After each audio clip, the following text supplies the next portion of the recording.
We're live, pal. We're live, pal. All right. What's happening, everybody? I know what it is. We live. It's Ivan Mosai, my tag team partner. We're about to get into that thing. You know what I'm saying? Happy 420 Come on. once again. Remember, happy 420. That's going to be our thing. You know what I'm We saying? live, pal. Happy 420. Let's do this. Every 420 Thursday, you know what it is. You know who we are. Brum, brum, brum, brum, brum. Exactly who we are, damn it. Crown their asses. What? Crown their asses. They are who Oh we thought they god. were. Yeah. Yeah, I know, right? They were who we thought they were, man. Yo, can you hear me through the mic or do you hear I me can through my? definitely hear you. All That's right, bet. That's great. that's All right, Boogie. cool. All right, good. We about to get back. We about to get into everybody. Show in 3, 2, 1. It's silly.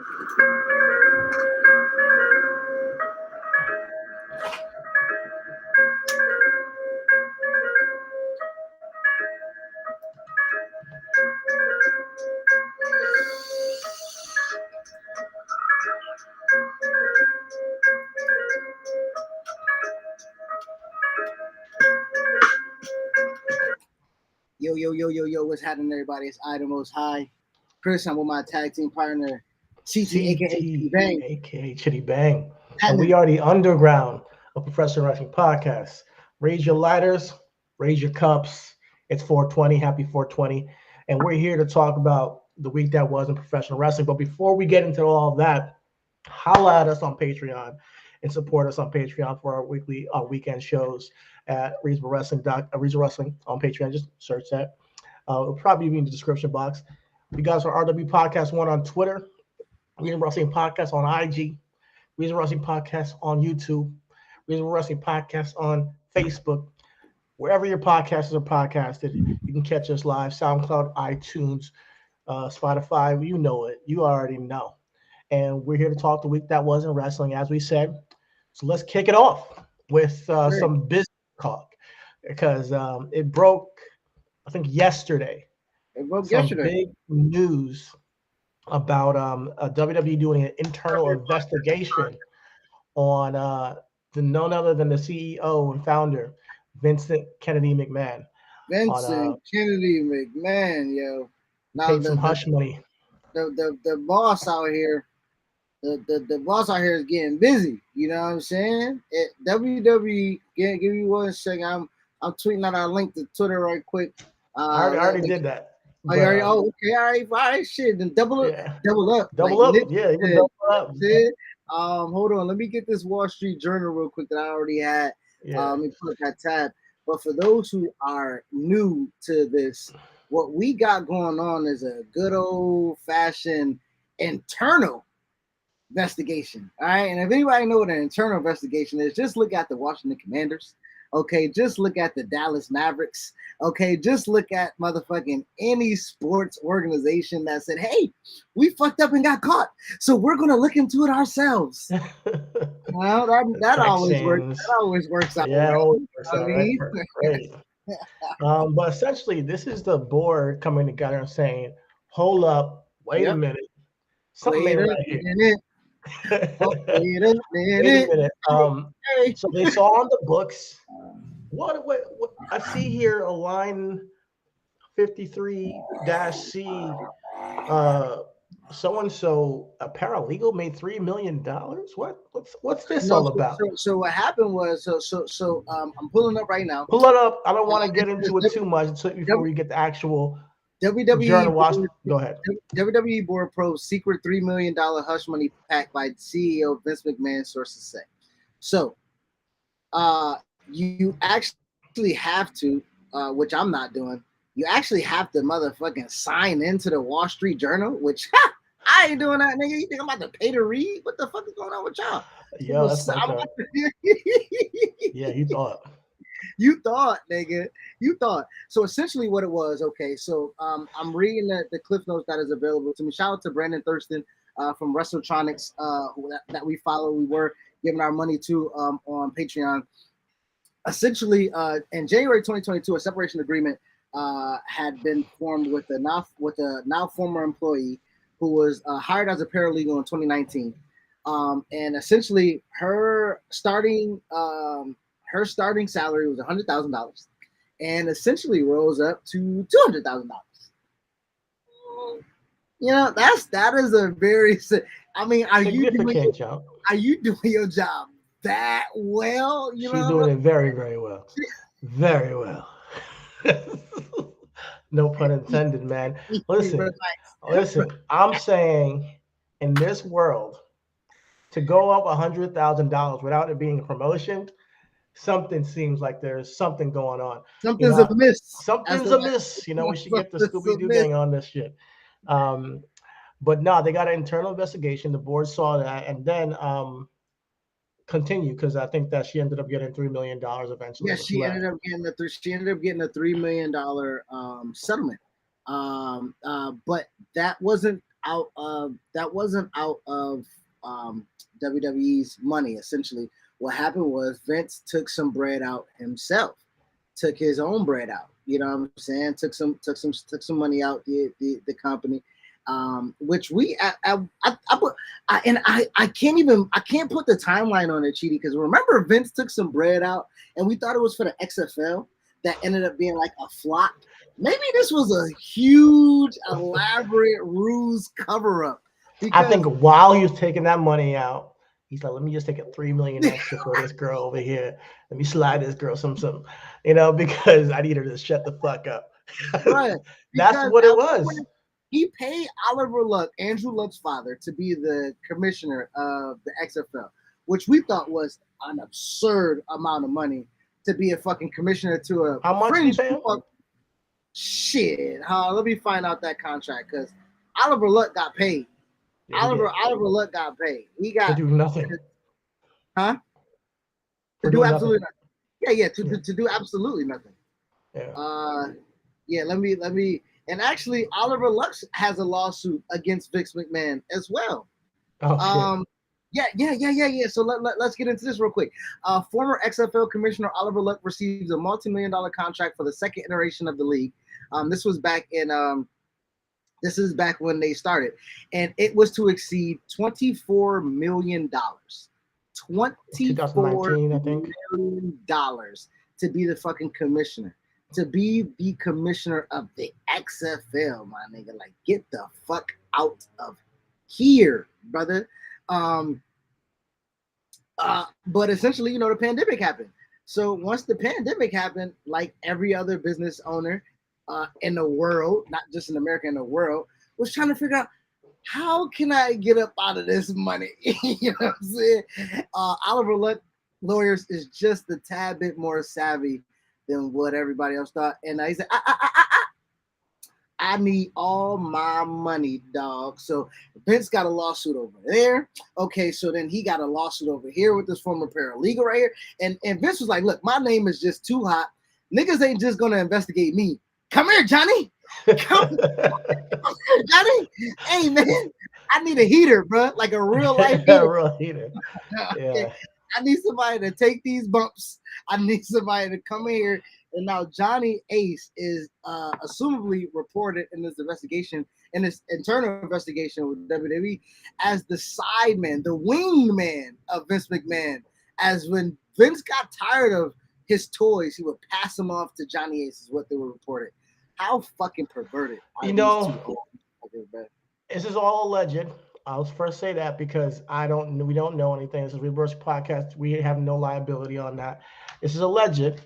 But if you look on the history of John Laurinaitis or Vince McMahon, who has allegedly paid some hush money in the past for murder, this is not out of the realm of possibility, you know? And with the stories we've heard about wrestlers leaving and how women have had altercations with John Laurinaitis or what they've been told to present themselves as in WWE, it's not out of the ordinary that, you know, this is a possibility. You know, there's a rumor that Vince and Linda McMahon haven't lived together in decades, you know, so it's more of like a face. I mean, have anybody saw WrestleMania 2000, nigga? Like, yeah, I've been out that motherfucking house too, bro.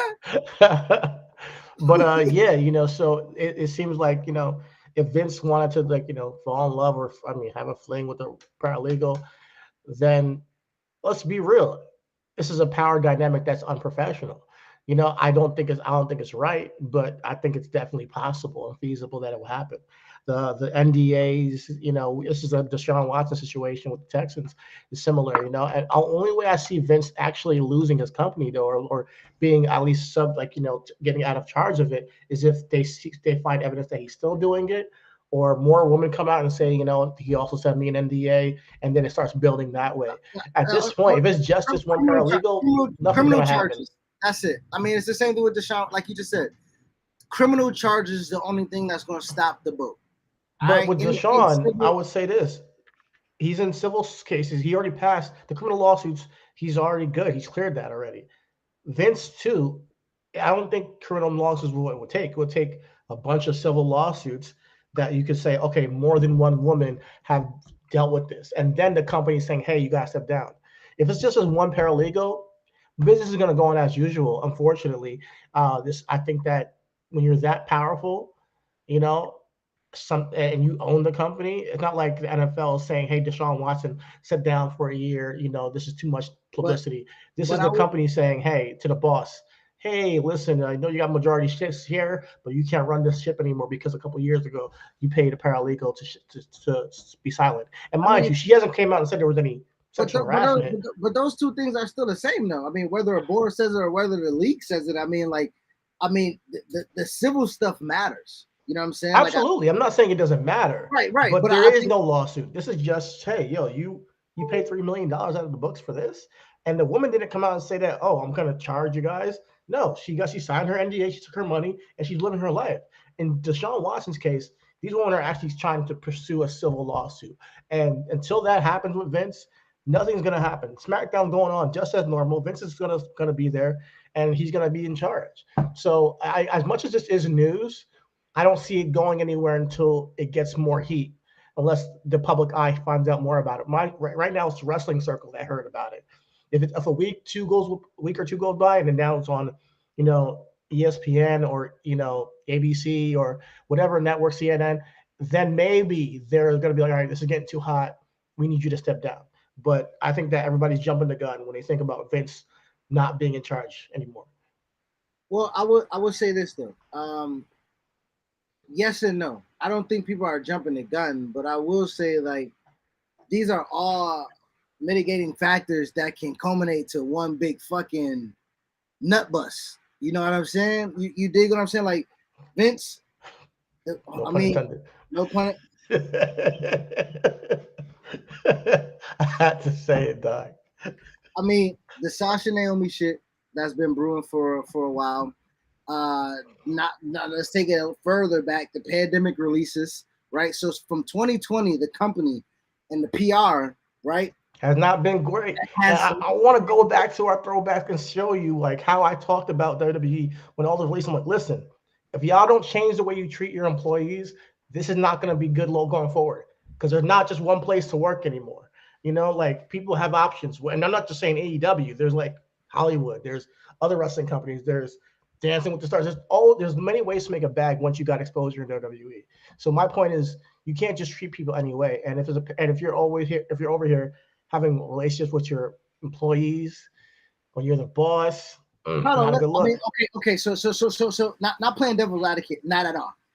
Fraternization happens everywhere. Okay, like let's not be, let's not act like that ain't the case. Okay. What seems to be the issue is the nature of, like you say, the company itself.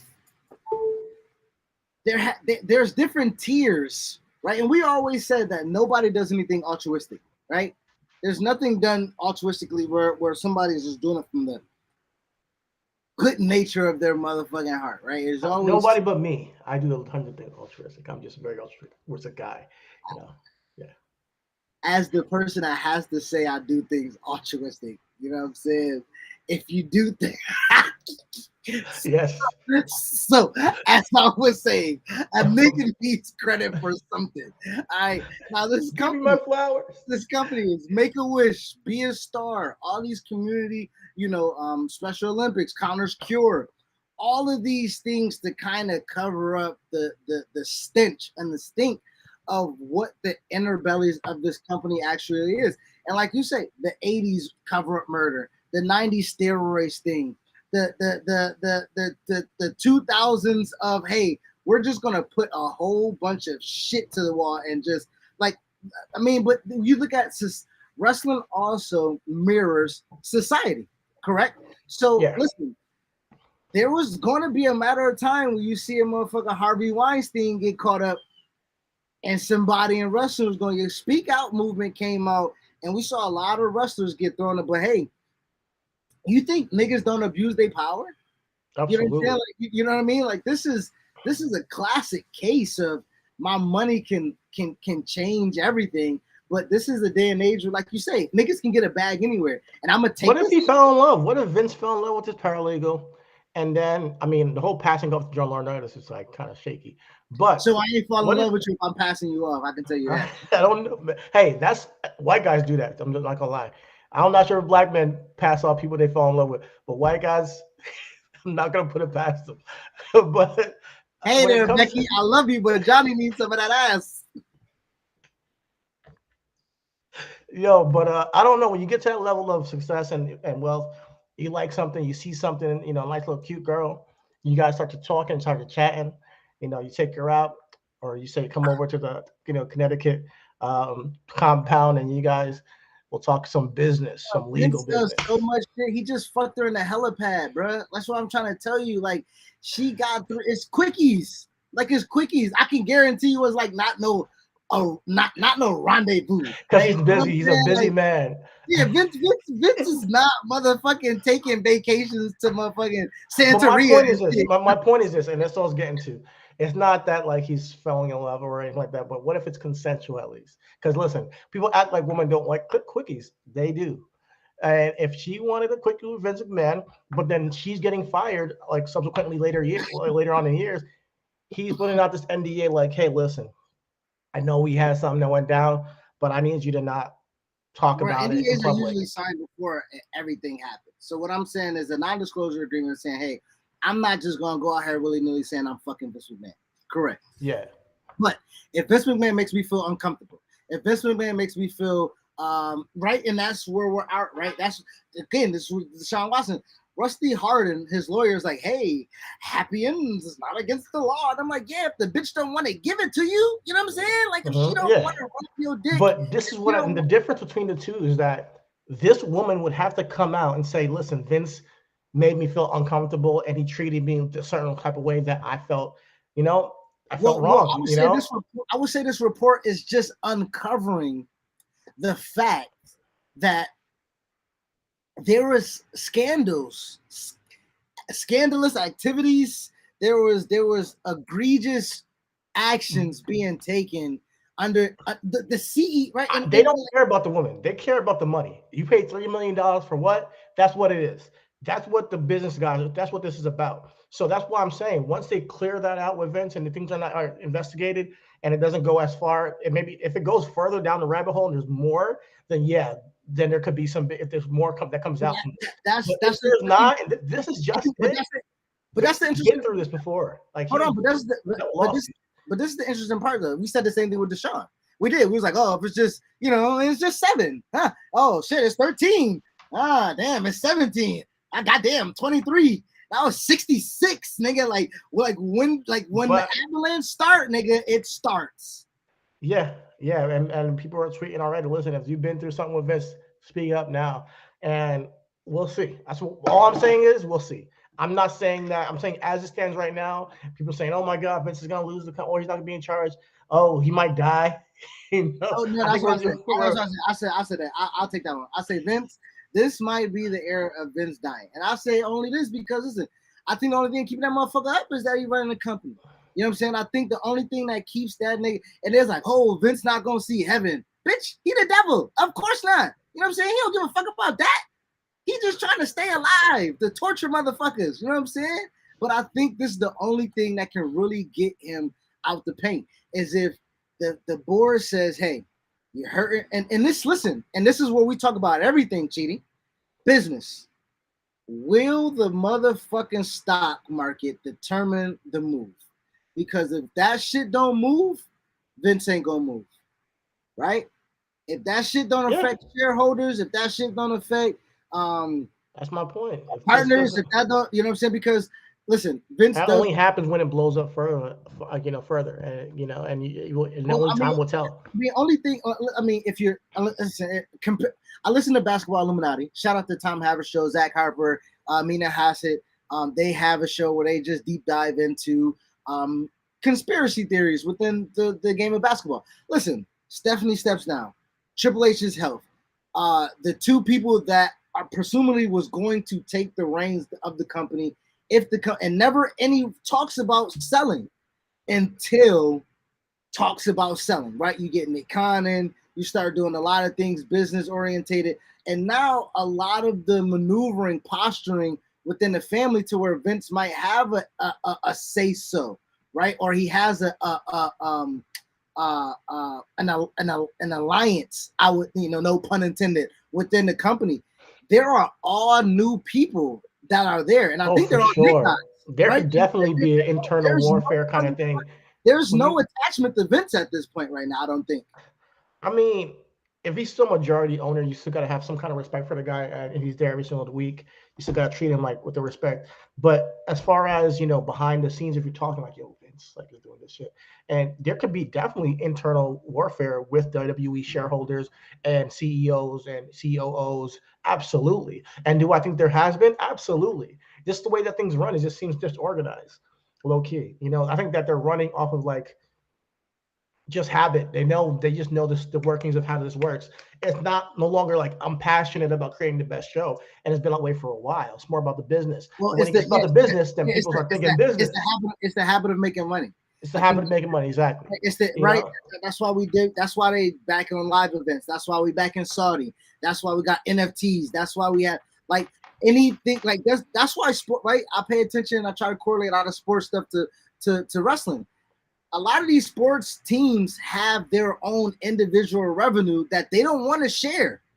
They don't want to put that in a pot to share with other people because my franchise is worth more than your franchise. I don't want to be the New York Yankees and revenue share with the fucking Miami Marlins because why? I'm worth 30 times more than that fucking franchise. You know what I'm saying? I own my own sports network. I own my own merchandise. I own my own motherfucking so there are things and with that being said, with that new money being said, you got to figure out how to utilize it. I look at the Golden State Warriors. They got new money, right? They got new money because they sold pieces of the old money. They sold part of their franchise. Got $500 million.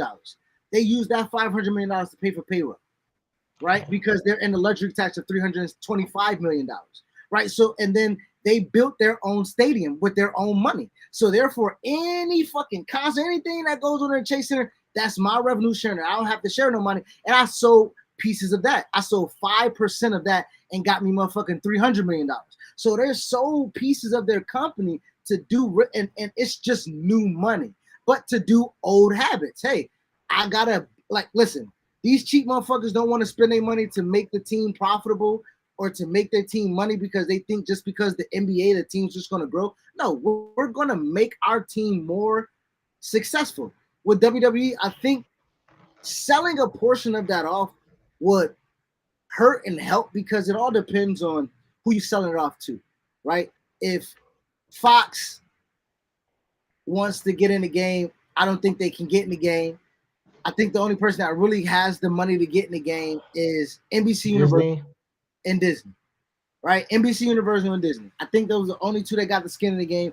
NBC will be most likely because of their relationship. And NBC is more likely to do so because they're more likely to actually tell stories, right? They can the shit that we complain about, the writers, the movies, the shit, the TV and shit like that. They at least have the expansion enough to be able to bring. But I think we're so far beating down the Yellow Book Road with this conversation because I don't think we're even close to that. Like, I don't think we're even close to Really? WWE being sold. I really don't. Now, there's 3 years that we've been talking about it. Nick Khan debuted. When we said it when he debuted, he was like, "This is about money." If WWE wants to get up out this and make the most money and do what MLS just did and sold their rights to Apple and got the most that they can get, you sell when you can. You don't This is wait it out. Vince. I mean, and granted, it'll be groundbreaking if it did happen.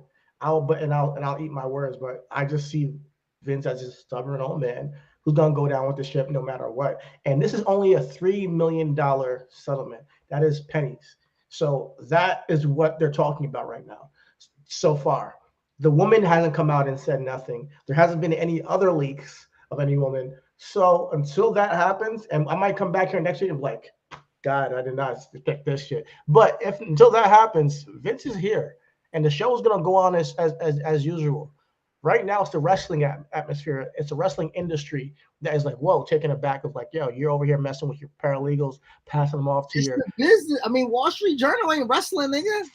Wall Street Journal is the Wall Street Journal. It's still a newspaper until it goes to like the big media. Now, granted, Wall Street Journal is valid. Don't get me wrong. What's bigger media? Look, come on, GD. What's bigger media than the Wall Street Journal? CNN, maybe ESPN, maybe when people start to really see it on television, because people don't read newspapers anymore. Sorry, they don't do that anymore. They watch YouTube, they watch TV, and that's where they get their news. Unfortunately, they go to Facebook sometimes. They don't get their news there. So until other people are like, yo, my God, how dare that old man do this? It ain't gonna happen. That's a lie. That's a lie. Because speaking of news and speaking of fake news, let's go ahead and put this up. A report came out last night. The Raj report. Raj Giri of WrestlingInc.com, I believe that's him, put out a tweet and says Sasha Banks is released. And we like, what? What? What are you talking about, bro? Like, where? Please. The big takeaway from this, point us in the direction, please. The big takeaway from this, I say, is who the fuck is Raj Giri? And this is why we know him. This is why people know Raj Giri, because he put out this tweet.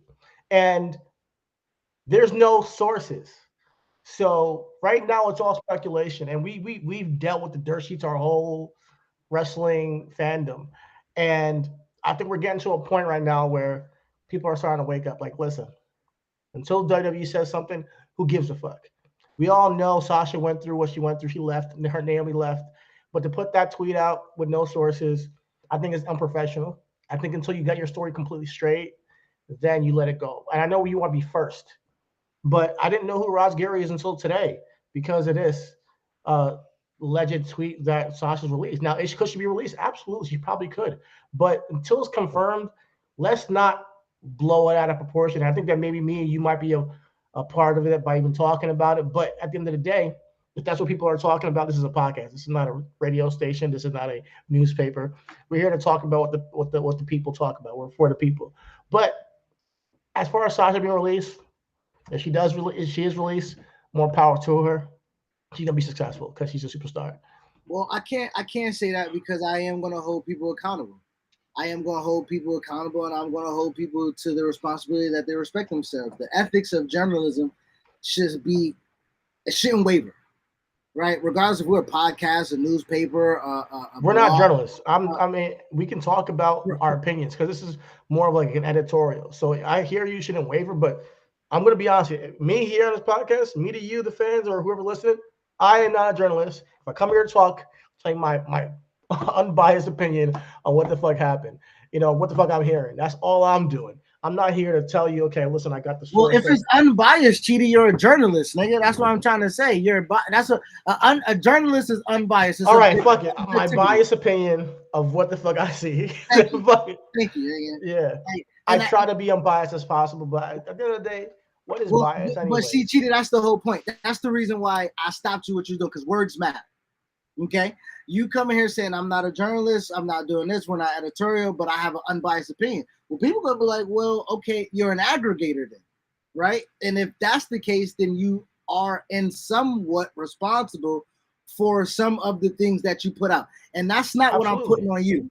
But what I'm saying is, in the whole, in totality, in this medium, that falls on everybody who is, and like you say, we aren't that. Raj is, right? So the point of what I'm saying is that, yeah, we can come in here and say and do what the fuck we want to do because that is what it is that we do. But we ain't them and they ain't us. Why can Howard Stern do it? Why can Pat McAfee do it? Pat McAfee says, okay, this is a legend, and goes out there and just says whatever the fuck he wants. No, and it says Pat McAfee acts. I don't want to do this show, but we can do this show. Pat McAfee and Raj, I can understand, like, yeah, who is they? But I would believe Pat McAfee's sources. Honestly, like when we talk about it, like, yeah, Pat McAfee, I would believe Pat McAfee. He has Aaron Rodgers on, right? Aaron Rodgers. That's the thing, is perception. Just because he has Aaron Rodgers on doesn't mean that his entire show he's responsible from everything he said and says, and and not his opinion on things. No, but if he's a journalist, and I don't hold him to that standard. Listen. If Pat McAfee came on and said, hey, I'm sorry, guys, breaking news, reports in right now, Sasha Banks has been released, I hold Pat McAfee to a journalist in integrity that I hold a journalist to, period. Because you have the audience and you have the responsibility to that audience to fucking get shit right. I agree, but he doesn't sometimes, and he has plenty of times in the past came back and said, hey, we reported falsely. This is what we heard. He's been through this before. That ain't what fucking Raj said. I'm not talking about Raj. I'm not talking about Raj, because you said we have a responsibility to our audience, and I agree on that. But I'm talking about as a podcaster myself, I'm not writing blasphemous articles about people. As a podcaster, I'm here to talk about what the fuck we're talking about. Hold on. That's what I do. No, but that's not what we're talking about. We're not talking about us. We're talking about Raj. So you're talking about what Raj is in responsibility in putting this out. That's what you're trying to say. Correct. Because what I'm saying is, let's say this. MVP texts me, give me some shit. I report it. Sources say, I got sources. I'm not a reporter. I'm not a journalist. I can say that. I don't have no fucking credibility. I won't act like that. I won't. I will still report what I report. Riddle, right? So what is the difference between you and Raj in that facet? Because if he got a source and he's not saying the source's name, but he says what they say, then what's the difference? The source. This is the reason. This is the part. This is the reason why I said this is problematic. Reports is Sasha Banks has been released by WWE. Sources cannot confirm if it's from WWE or Sasha Banks. Then what the fuck is the point of you putting it out there then? Right? That's just like you say, we can but what would be the point of us as a podcast? Be like, hey man, I think Sasha Banks going. It's either I think I'm giving an opinion, or you giving fucking facts. Right? Those are only two things. It's facts and opinions. Those are only. You are reporting a fact. So where are the facts? If you are reporting an opinion, then okay. But what happens is, this is why he did it. That's why I say my big takeaway is, who the fuck is Raj? Why he did it is because I found out about Raj today. And why he did it is because Sasha Banks is one of the biggest names in wrestling today. Why he did it is because Sasha Banks and Naomi is one of the biggest stories in wrestling today. That's not why he did it. Why he did it is because he got more clicks. Why he did it is because it's right now on our fucking podcast, because everybody's been talking about it on Twitter. That's why he did it. Why wouldn't? Why did Sean Ross fucking come back? Why did Fightful do it? To get attention. This is their job. No, but their job is to be. That's why we had the conversation last week. Your job is either to be a columnist or a journalist, nigga. You can't be fucking both. You can't be both. Everything's a work. Okay. Everything's a work in wrestling. No, but listen, what I'm saying is, when it comes to integrity, it ain't a fucking work. I feel you, and I'm not trying to trigger you, because I get where you're coming from. You know what I'm saying? Like, integrity matters to people, right? Accountability matters to people. So what I'm saying is, you said, I don't know who Raj is. Yeah, we've been following Raj for a minute from our Twitter account. You may not know who Raj is, but I've been following Raj because I have considered him a reputable reporter, like Adam Schefter. But when Adam Schefter gets it wrong, with Tom Brady, I look at that nigga a little bit differently. All right, so if it comes out that Sasha Banks is in fact released, do you take it all back? Absolutely. All right, there we go.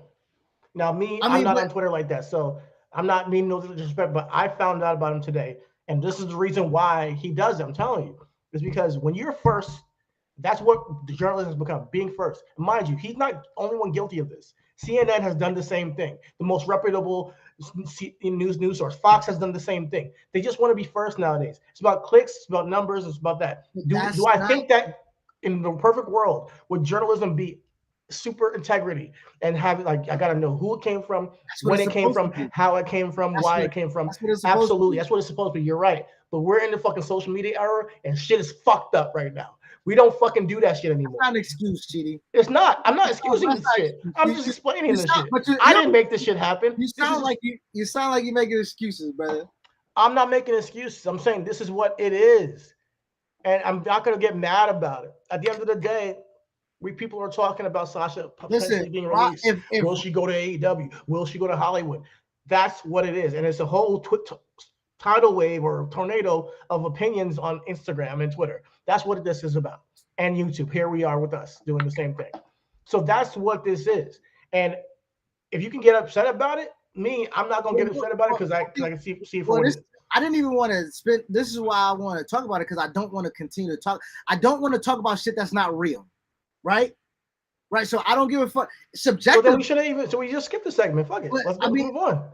That's fine, but the real part of it is the journalism integrity, nigga. That's the real part of this segment. And you know what, Chris? You are 100% right.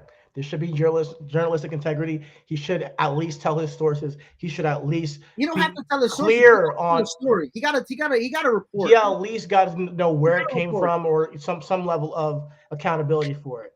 But I'm not going to get mad at it because we've been dealing with this for years in the dirt sheets. This is just what it is. And I'm not going to hold Raj to a certain standard like Adam Schefter. And even Adam Schefter does shit fucked up. So no one's perfect. Humans are, you know. Well, I mean, you can explain it away, but I'm not. I'm not going. It's not.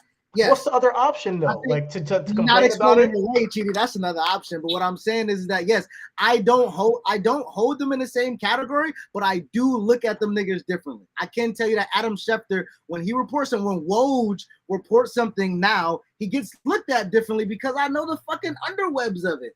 I know that he's represented by a fucking agency, right? I know Woj is reported by CAA.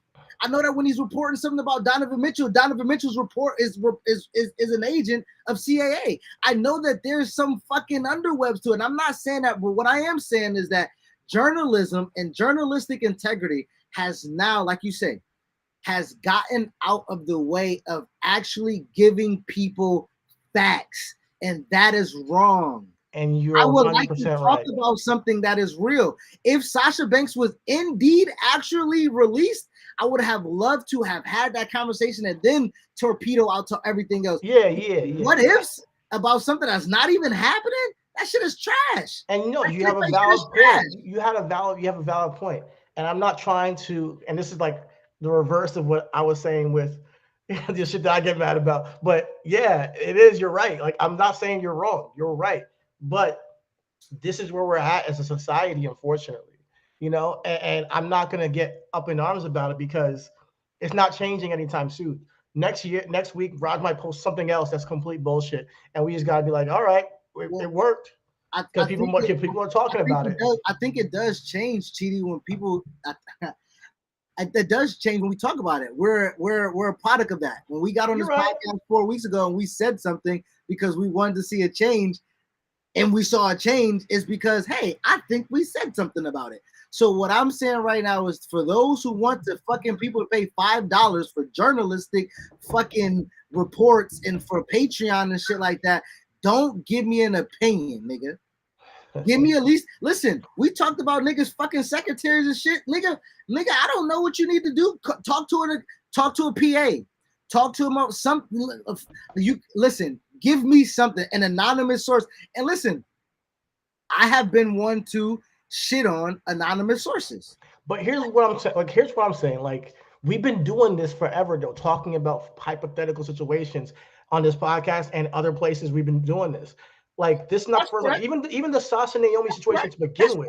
That's It's correct. just like we never heard what Sasha and Naomi went through. We still to this day don't know. That's absolutely So right. we just talk about what we hear on the outside because we're not fully engaged. We don't fully know. There's a whole story about MVP and Chris Jericho that possibly happened. We haven't reported on it because we don't fucking know.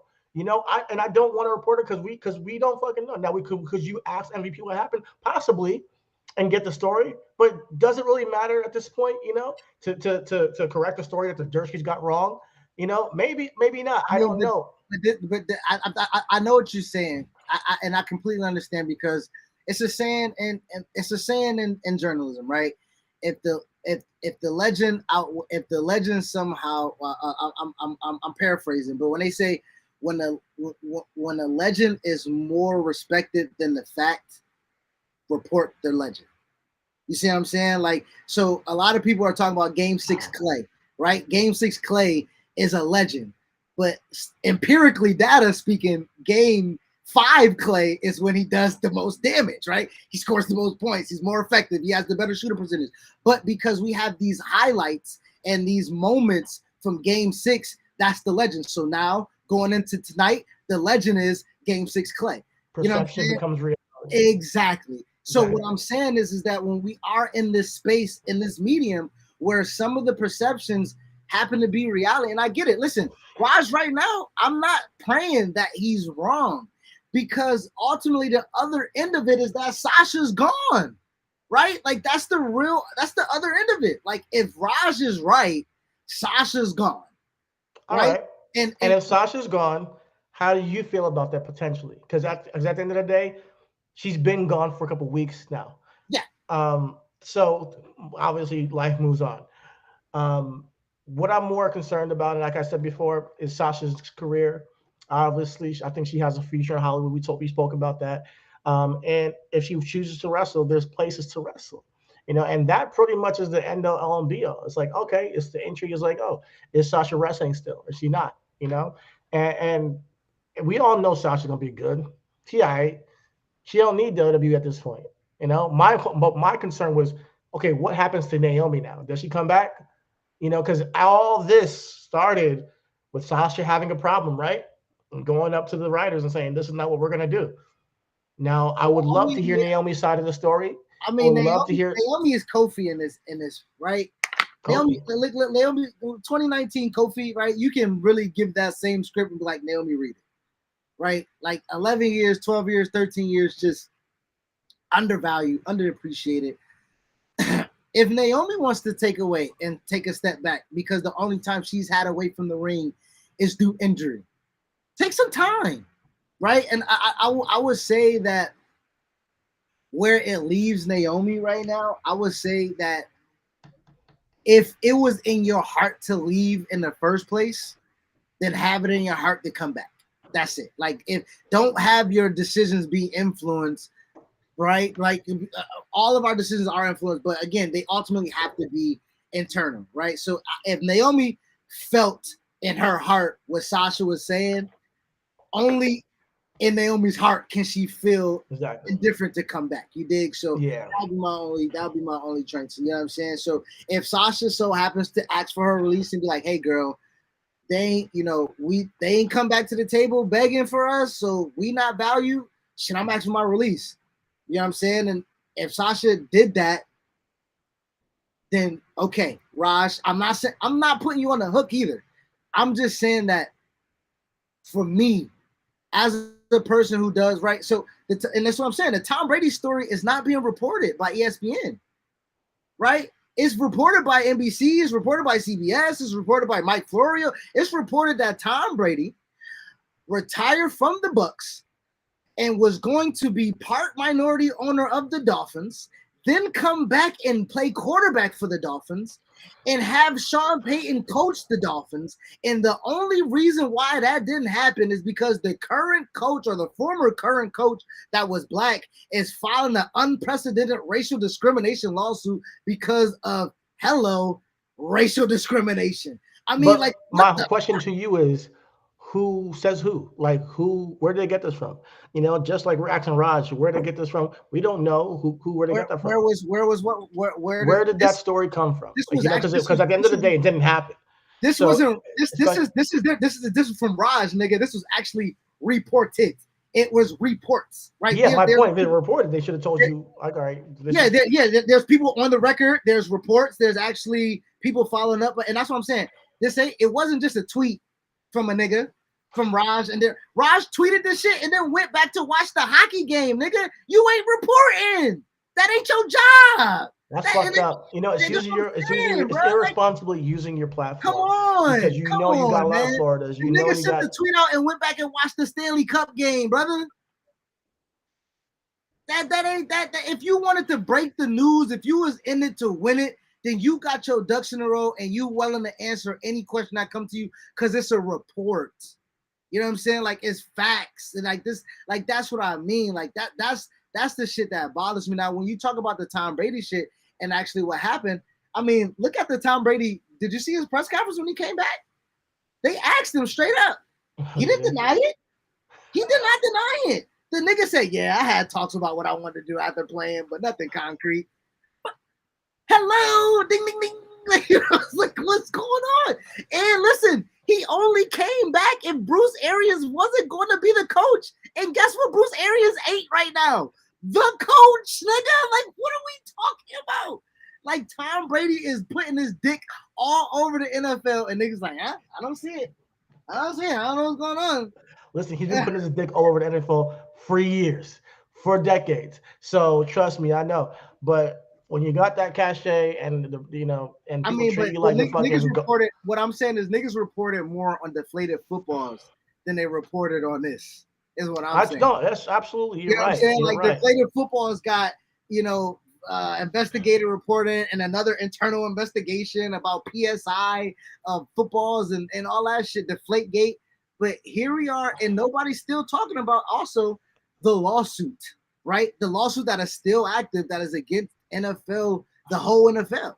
Of True. like, and the reason why it's happening is because hey, shit like this is happening. Bill Belichick texts Brian, the wrong Brian, because hey, they hired the white Brian before the black Brian had an interview. So I mean, And then fucked up and texted the black Brian like, "Hey, you got the job." Wait a minute, what? I didn't even I didn't come in yet. and what I'm saying is all of this is conclusive evidence to their lawsuit from Brian Flores, and also this is evidence against the Miami Dolphins and Tom Brady. But again, nobody's putting two to two together. And what I'm saying is that I do think that it's a part on the receiver, right? What we want to receive as information because, like you just said, Chidi, it didn't happen, so people don't care. But I think in this instance, when we talk about Raj and Sasha Banks, nigga, it's something better shake, nigga. All that's all we know. All we know is that where there's smoke, there's fire, and there's opportunity. So I think Rod's definitely capitalized on the opportunity to get himself some more followers, and that's why he did it. And I don't know if it's true or not. Maybe he does have a source. Maybe he doesn't. At the end of the day, we'll see. We'll see. Sasha Banks. I heard the chances of her coming back. I put it at 50-50. The chances of Naomi coming back, I think are 70-50. I think she'll be back. But maybe not. I could be wrong. 70-50. 70-30. 70-30. I'm an idiot. I I'm was not doing good that at math, so I I'm gonna had be to honest. like, damn, okay, we overconfident. Yeah, it's about 150% chance, I think on the Scott Steiner math. Yeah, Steiner math in this bitch. Oh man. Yo, speaking But, of somebody that I think that's on Scott Steiner math, man. Your guy Riddle, bro. He sounds like he's on Scott Steiner math all the time, bro. You know what I'm saying? Like he went to the University of Steinerism, but he goes like a Steiner. You know what I'm saying? listen, and I've been you name Riddle as one of your top 5 wrestlers in the first half of the year, and I'm not gonna hold you on that because there's an argument to be made. He is not in my top 5, but he's always been in my top 10 of one of the best performers in the wrestling since he's pretty much debuted. Riddle can go. They call him. He can wrestle anybody. They call him the new Shawn for a reason. Now, the reason why I didn't fuck with RK Bro is because I like Riddle as a single star.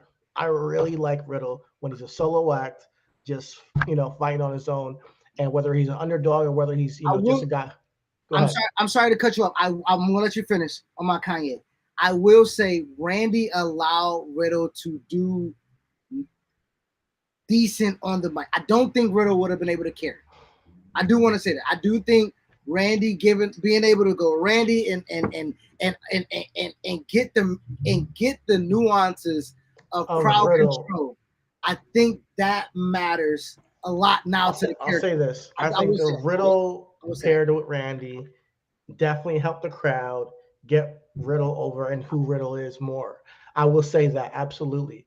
But I already knew who Riddle was, so I was like, let's just see them get busy and fight. I wanted to see him beat Randy Orton at WrestleMania. That's what I was hoping. I was gonna get the Rude Dude versus Randy Orton. He goes up there and he beats him. WWE said this build is not for you, my guy. And then we saw him get eliminated from the Royal Rumble by Brock Lesnar. Then Brock eliminates him at the Elimination Chamber.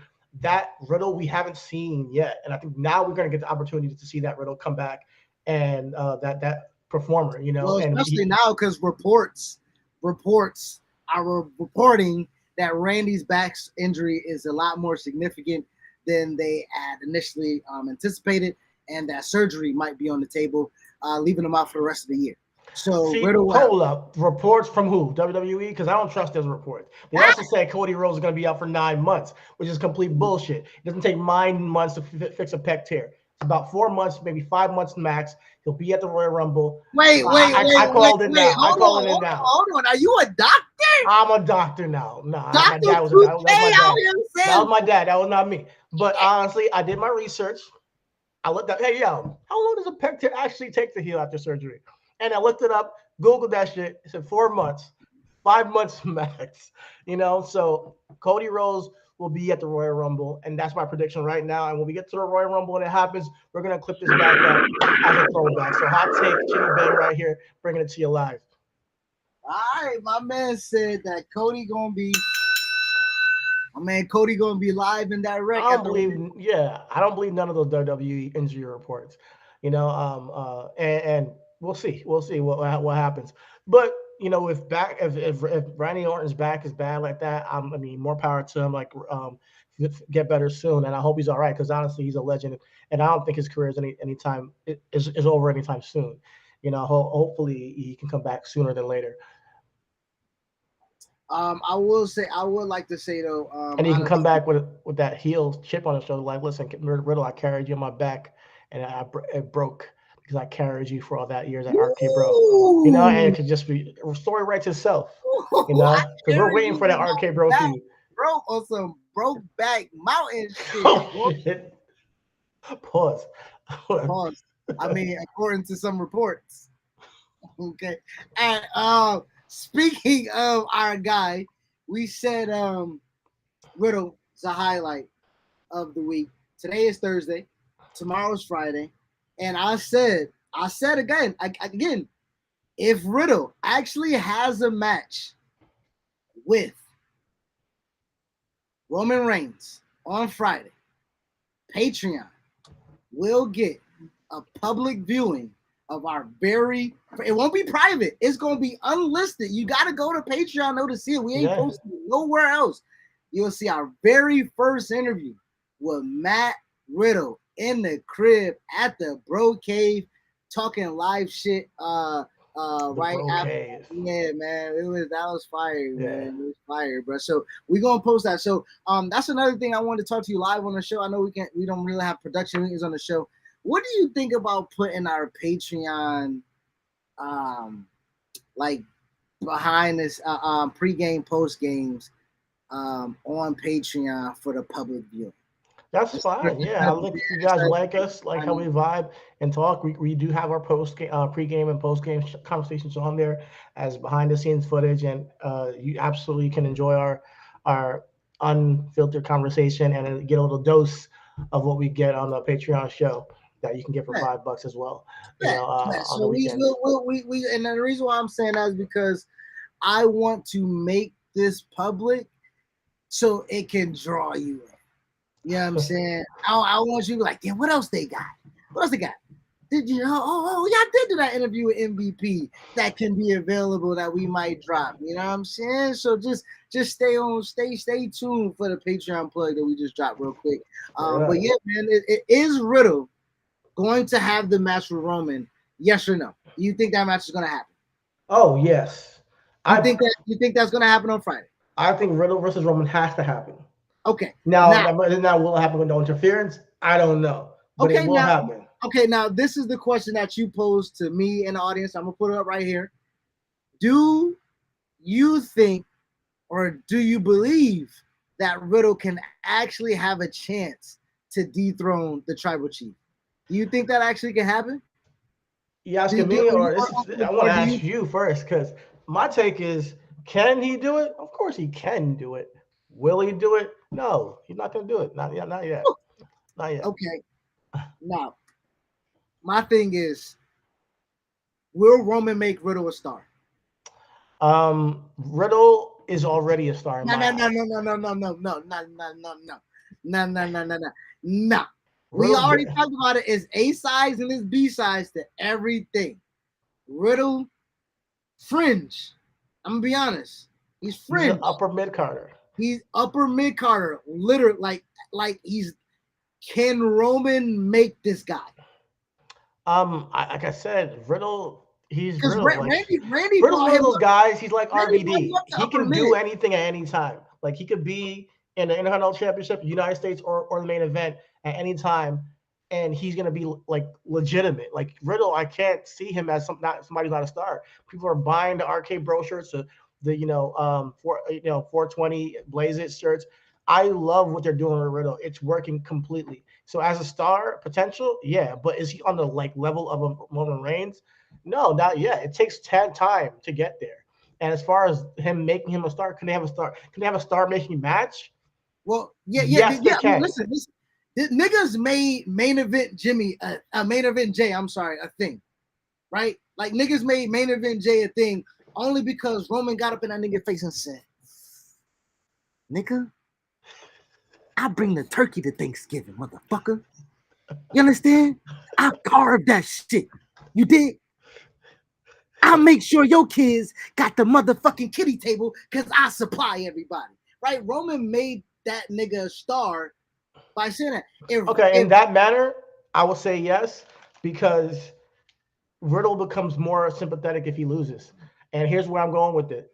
We got Money in the Bank right around the corner. They built an angle on Raw that I thought was awesome. Paul Heyman, the Usos, telling him, listen, if you do not win this, we added a little stipulation. If you do not win this match, you don't get any more title matches. And that right there puts stakes on the character of Matt Riddle. It puts stakes into this match where the whole crowd, I'm not sure where they're located tomorrow on SmackDown, but the whole crowd should be rocking, cheering for Riddle during this match. And I can't wait to see it. So I'm interested to see where they go after it, because if Riddle does not pull this off, I think the next step for Riddle is to, by hell or high water, become Mr. Money in the Bank and take that thing to wrestle, as far as you can take it. Like Rob Van Dam. Yes. Listen, you can't. That's your only option. That's your only way back in. And I think this is a perfect storyline to tell Matt Riddle at the point. And this is what I've always wanted, to see him take that next leap. And with Money in the Bank briefcase with Riddle, scooting down to the ring with the briefcase in his hand, that could last for another 5-6 months until he cashes it in. And we'll see what happens after that. But I think that keeps Riddle active. So with that being said,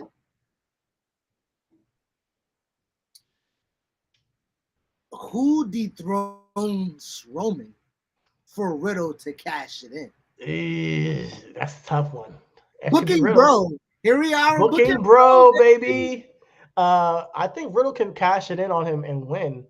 I do think it's a possibility after some kind of match, but I like that. I don't know.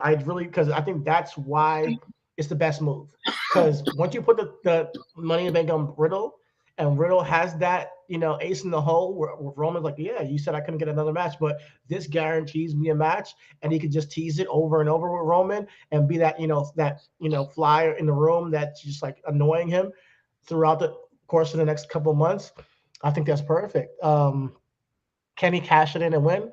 Yeah, but would I do that? No, I would have Roman lose it first, and then have Riddle cash it in down the line, like around February, March.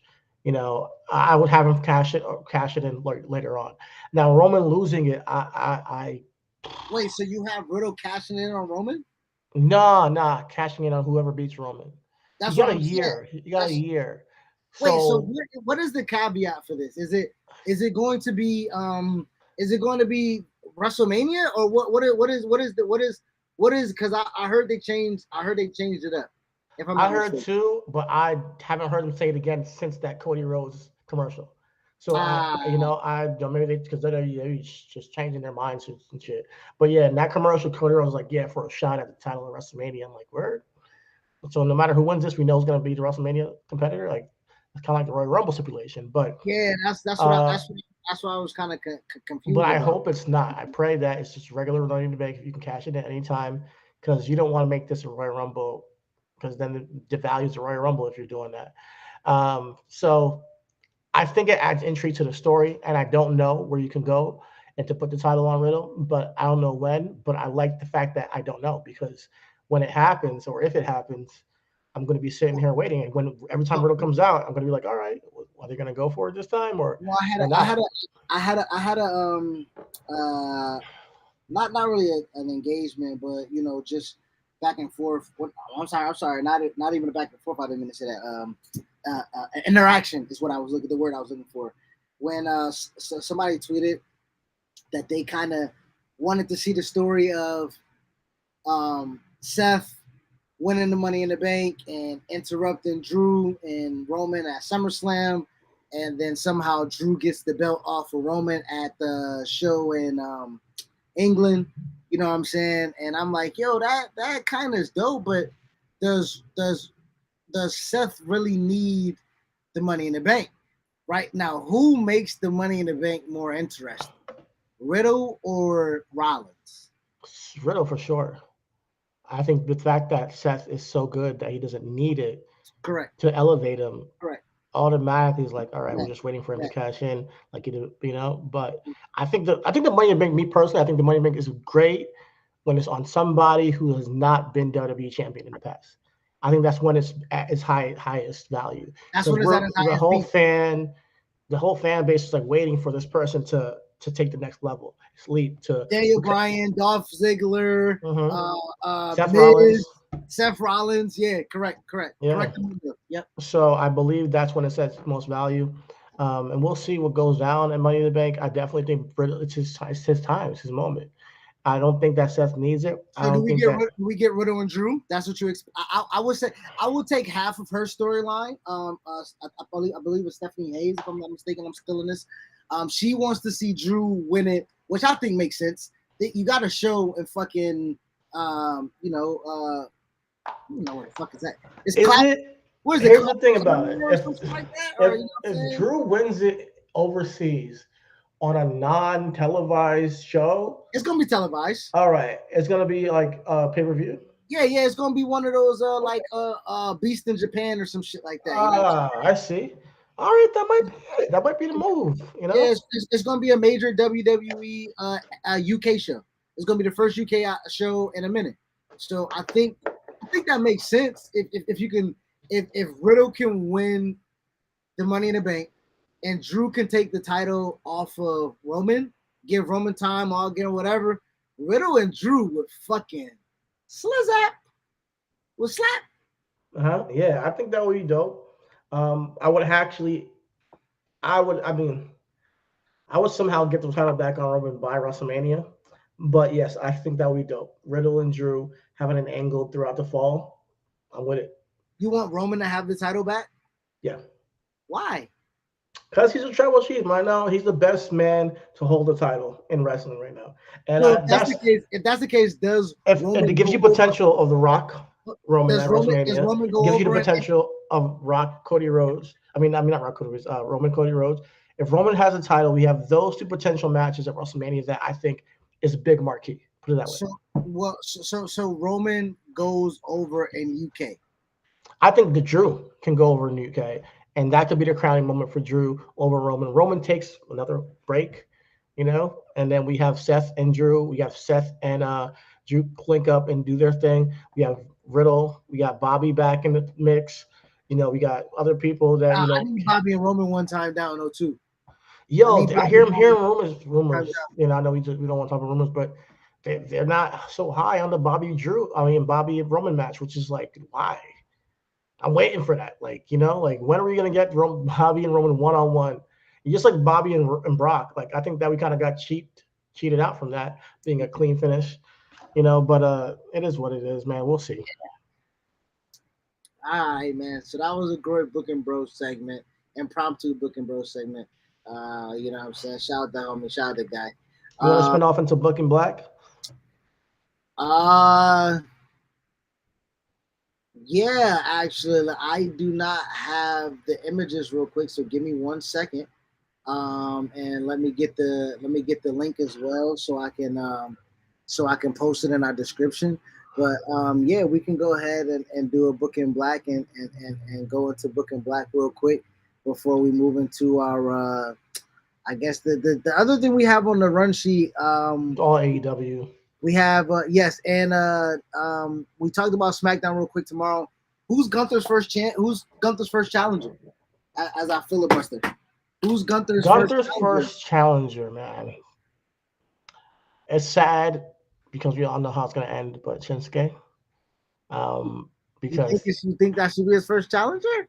I think Shinsuke should be a main eventer by now, but he's just I don't know, man. At this point, he's the biggest baby face that I can see lose to Gunther on that show. I can't see Drew lose to Gunther. I can't see that. Why does it have to be a big baby face? It could be Shinsuke. It has to be somebody that's a baby face that's on the show. Can't be Seth. I'm not Seth. It can't be Sammy because he's a heel. It can't be, the people who are getting traction. It can't be Sheamus. He's a heel. Only if Gunther went against a New Day. That might be it. Kofi. Maybe Woods. But it has to be one of those guys. Yeah, Woods, nigga. Woods said he wanted to be IC champ, right? If I'm not mistaken. I might be mistaken. But but I think Woods and Gunther might be a little bit of Kaiser. Yeah, New Day versus Gunther and Kaiser. I think that's the next step. You said New Day. Yeah, that might. And shout out to Biggie. He got his neck brace off, so I'm glad to see he's doing. Hell yeah. Yeah. That's fire too for the big homie. Yeah. You know what I'm saying? Get better soon. We miss you. Yes, absolutely. Okay, so I was able to find the GoFundMe link. I was able to actually find the organizer. I was able to find the description, and I was able to get the picture that I wanted for today. So give me 1 second, people. Thank you guys for taking your time with us real quick. All right, so I don't know how this is gonna look. I did not do this in pre-post. Pre-pro. So we don't know how this is gonna go or how this is gonna look. So bear with me 1 second. So what we want to do for Booking Black, usually what we do for Booking Black, we highlight Black wrestlers, Black wrestling, Black something that we see throughout the week. We want to give credit to what we like to see, fantasy book, whatever the case may be. But we want to take specific time out of our show to highlight something that is just ultra Black. Shout out to Nas. So today we wanted to give a shout out to, like we say, our brethrens in the wrestling community. We just want to continue to support, continue to uplift, continue to be the change that we want to see in this medium, right? It's a lot of negative shit that's happening online and stuff like that. Chidi's not on Twitter, so he can't speak to it, but I can. I see it every single day, how toxic it is when we're supposed to be doing something. We talk most of the time we talk about wrestling, sports, and music. Like, come on, nigga. Like, goddamn. Like, why you gotta be so serious? Wrestling's bro. Like, and niggas be like, people yeah, get like, very sensitive about their art. I don't get it. But I like to see the collaborative effort. We like to show love every chance we get. Shout out again to Public Enemy Podcast, Black Guy Wrestling Podcast, those girls, the Wind Down, those wrestling girls, and special shout out to these three podcasts: Black Wrestling, the A Show, and the Black Announce Table. They are doing a Black Podcast Connect today at 8:30. They're celebrating the success amongst amongst the Black leading creatives and giving back.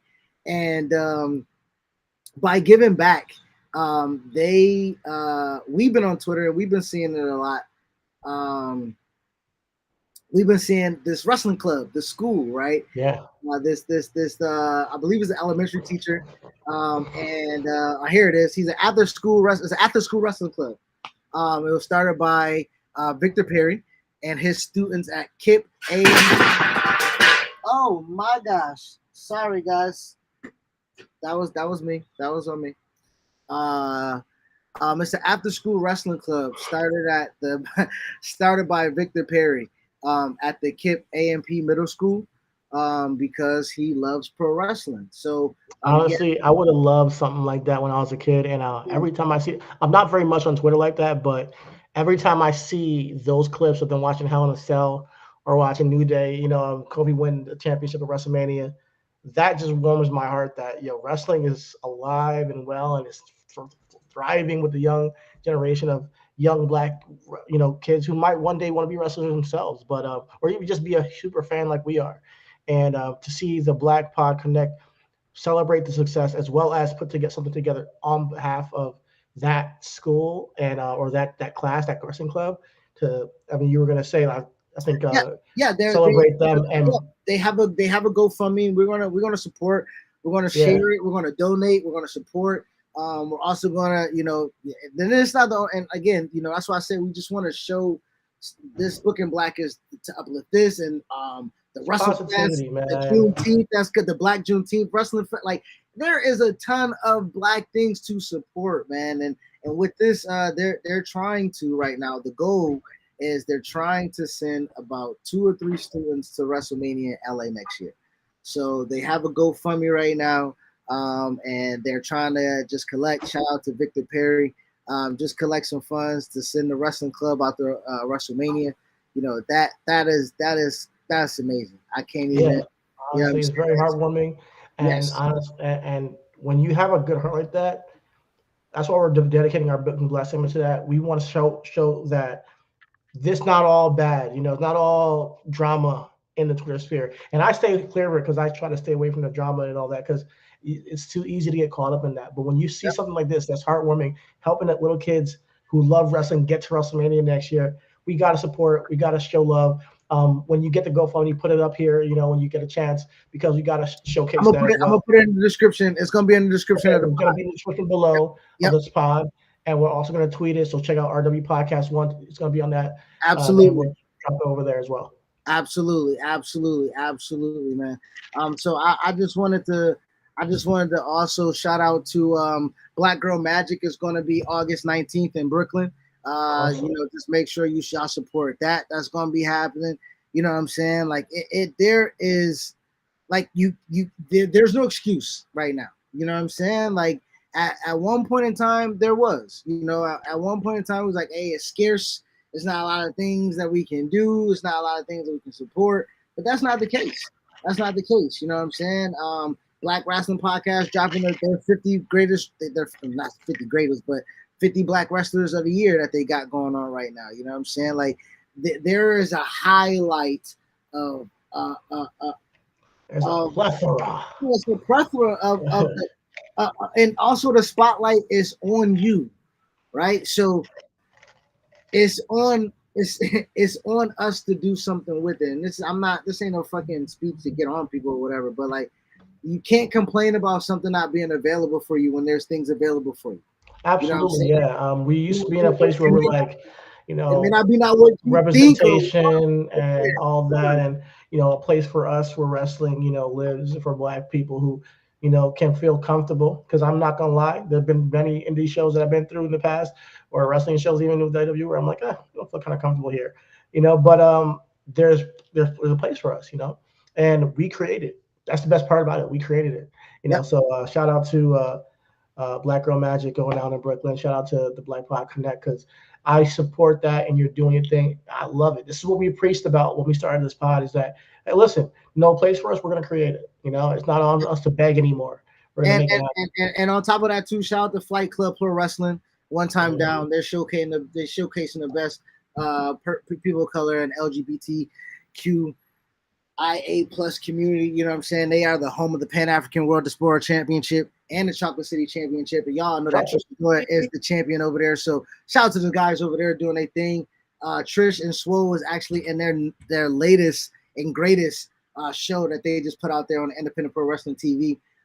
Independent Wrestling TV. I'm sorry. Oh, I gotta check that out. TV right now. You can go check that out and grab and Grapito We Trust. And shout out to again, man. Bro, it's again. We can't not say that it's not there. You know what I'm saying? Like we can't say that. And with this wrestling after school wrestling club, these kids, man. These kids, the future. These was like you said. This if we had this when we was 10, 11, to not be ostracized for liking wrestling. People would pick on me because I like wrestling. I didn't pulled up. What? Sasha Banks pulled up, man. Sasha Banks pulled up, bro. Like, come on, dog. Like for kids that really are in it, right? Like how we were 10, 11, we in it. To see Sasha Banks real life belt, hair, everything in her glory bit, like that makes you want to be like, yeah, I want to watch wrestling. I want to do something. And again, shout out to Wrestling with Whiteness. Again, we're gonna plug that again. The YouTube documentary that was done by a 17-year-old that had the capacity and the wherewithal and the want to and the mindset to motherfucking be like, yo, you know what? I'm gonna enhance the culture. You know what I'm saying? I'm gonna enhance the I'm gonna push it forward. And a lot of niggas just say that shit as a tagline, but like, nah, she pushed the culture forward. 17, man. 17, that's amazing. I mean, to have the wrestling is the real deal for real. To have the audacity. I'm not gonna say audacity. The will to make that documentary at 17 years old. I gotta tip my cap. I got the headphones on, but I will tip my cap to you because that's epic. I just respect the hell out of her for putting that together. Yeah, man, and I'm not going to comment on too much of the situation, because that's fodder. You know what I'm saying? Like shit that we don't really pay attention to or get into. But I want to say, listen, Shorty, we support you. You know what I'm saying? There's real people that support you. There's real people that's behind you. There's real people that's going to understand and appreciate you for what it is that you do. And also, going forward, if we talked about at the beginning of the show, with Vince and Deshaun Watson, everything that's going on. Listen, all you got to do is open your ears. Just listen. If it's available to you, just pay attention and believe until it's not proven to be right. That's all we can ask for. You know what I'm saying? Like, or how about you just shut the hell up and don't tell your opinion? Man, that's what I do. I don't know what happened. and at the very bare minimum, man, support and protect Black women. You know what I'm saying? Like that is Black women. Support and protect Black women. You know what I'm saying? Like that is absolutely something that we have to make sure that is maintained. Absolutely. Let's get into our AEW portion of we got a comment right there that say, yo, Powerhouse is one of his favorite AEW wrestlers right here. Yo, we love Powerhouse on this pod. We said that Ricky Starks, and Powerhouse should be AEW Tag Team Champions. Yep. And hopefully we get to see that sometime soon. Speaking of the AEW Tag Team Championships. Yes. Speaking of, we got some new AEW Tag Team Champions and the Young Bucks, the first ever two-time AEW Tag Team Champions. Come on. They had a stellar match with Jungle Boy and Luchasaurus Jurassic Express this week on Dynamite, which was another great show of Dynamite. But the main event, they kicked ass, and good luck to Jeff Hardy and Matt and what they got going on. But I definitely think this was a better showing with them out of the match, because this is the future of tag team wrestling here. This is the present of tag team wrestling. Luchasaurus and Jungle Boy and Young Bucks. Yes, Will Hobbs Power Spinebuster is incredible. One of the best in the business, if not the best in the business. I was about to say, does Will now have the best spinebuster in the business? He has the best spinebuster in the business. I'm going to give it to him. There was a guy that had it before, but we can't talk about that guy. It's Will Hobbs now. But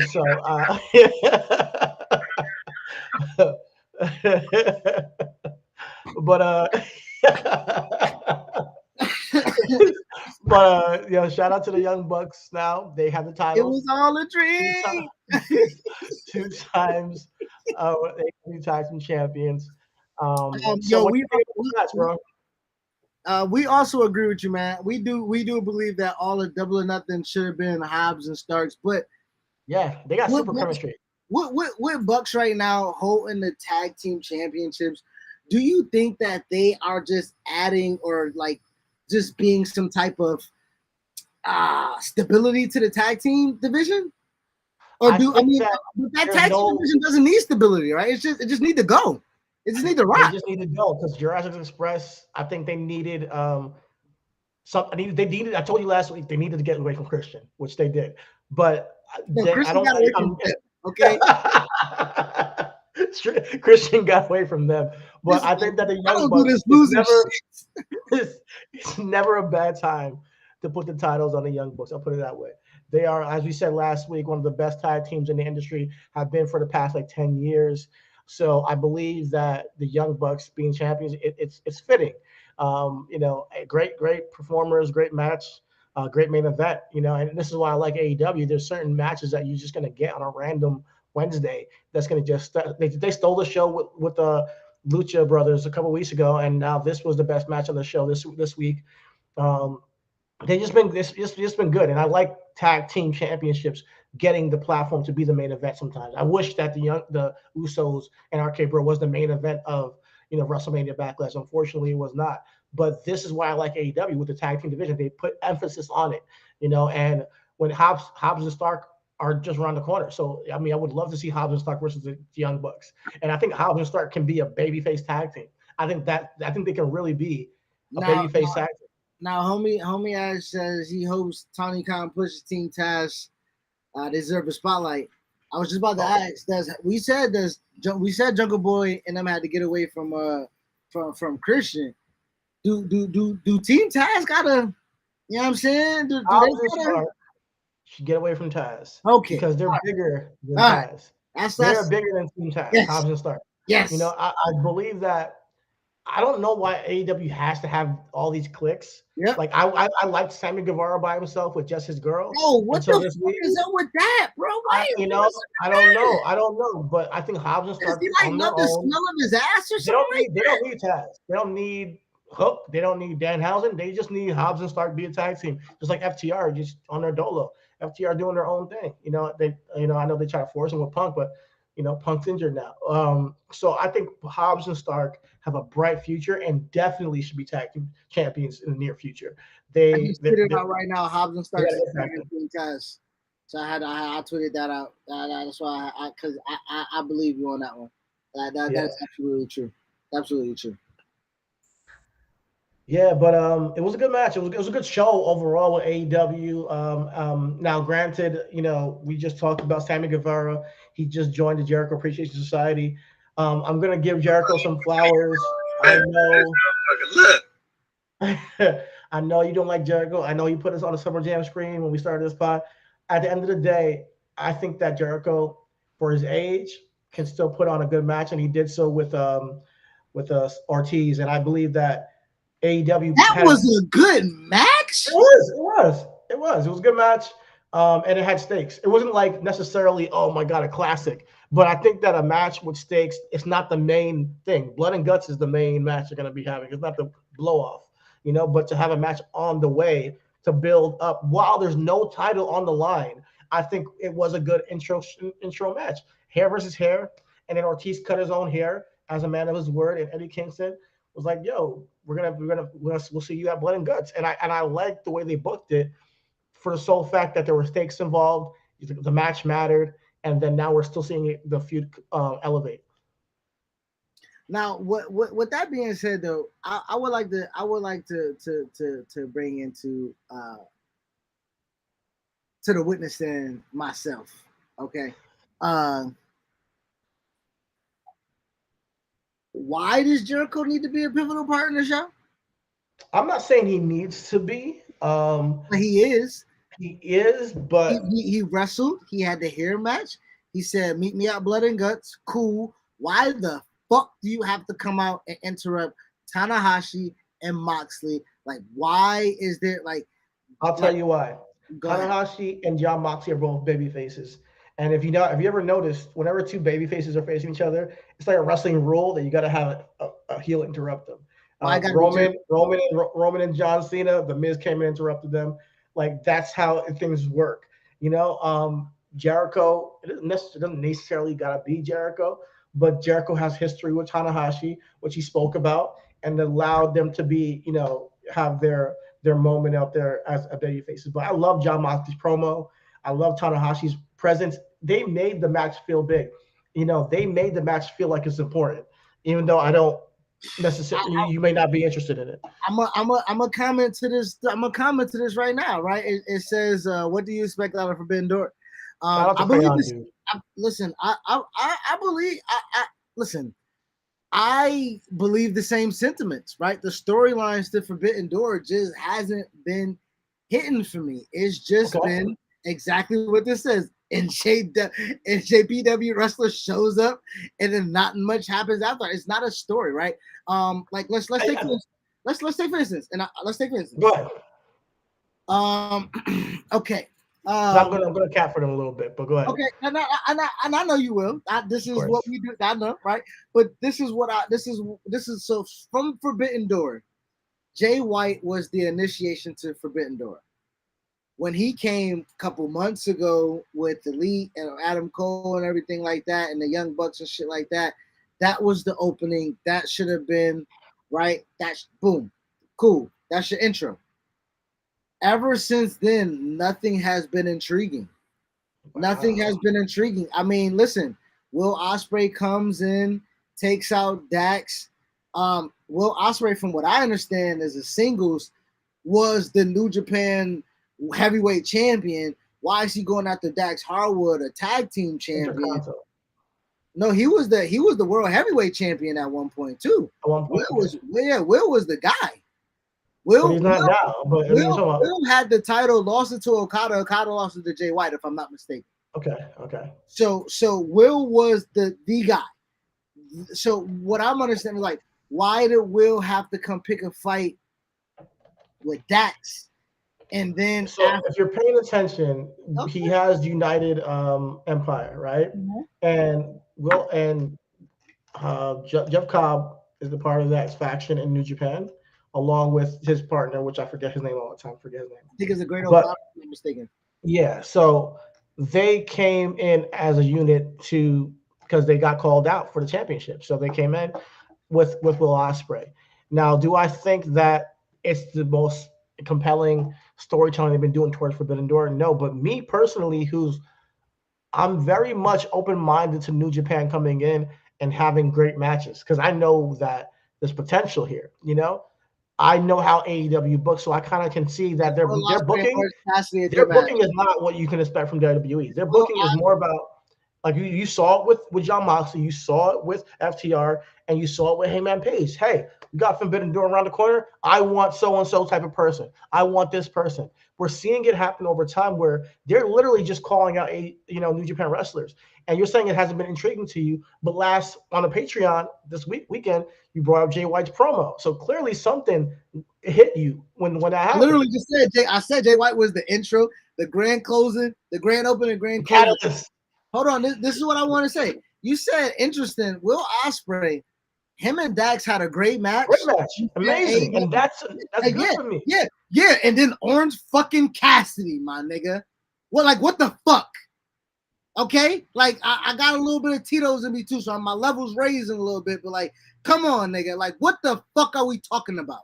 Why do you hate Orange Cassidy so much? Telling me Will Ospreay consider himself one of the best fucking wrestlers in the entire world, and for Forbidden Door, the grand fucking prix of, right, no pun intended, International Wrestling Grand Prix. That's what IWGP stands for. The fucking Grand Prix of this shit is going to motherfucking be Will Ospreay and Orange goddamn Cassidy. The last remnants of this nigga had a mimosa match with the aforementioned Chris Jericho that I didn't give a fuck about. What are we talking about?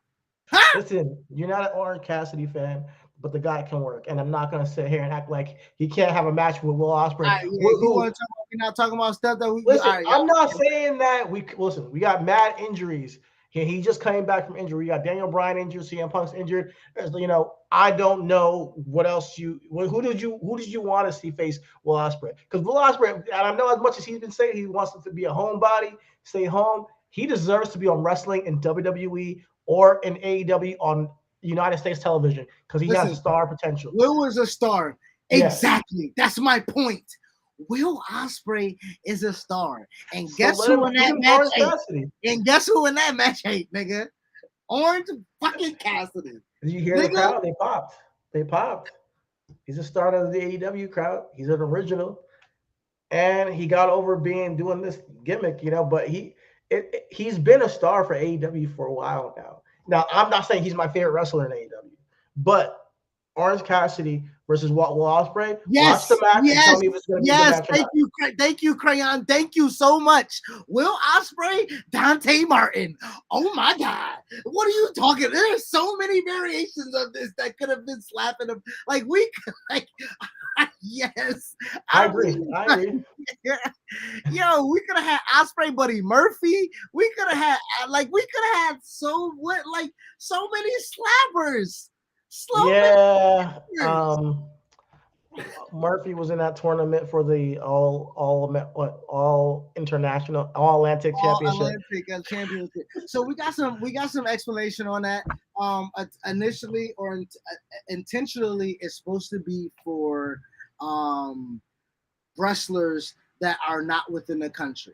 So it's supposed to highlight those other countries, and I'm like, okay, so is this supposed to be like an intercontinental championship? You know what I'm saying? You know what I mean? So I hear you, but to me, it's like the championship. Like, these guys who are Swerve. Swerve.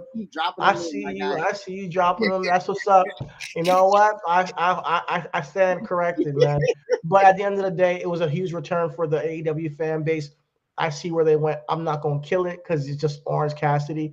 Obviously, I'm not gonna kill it. But when it comes down to Forbidden Door, though, as far as storytelling, I don't think it needs too much storytelling. I don't think it needs to be heavy on stories because we're literally taking two companies and saying, okay, what matches can we put together?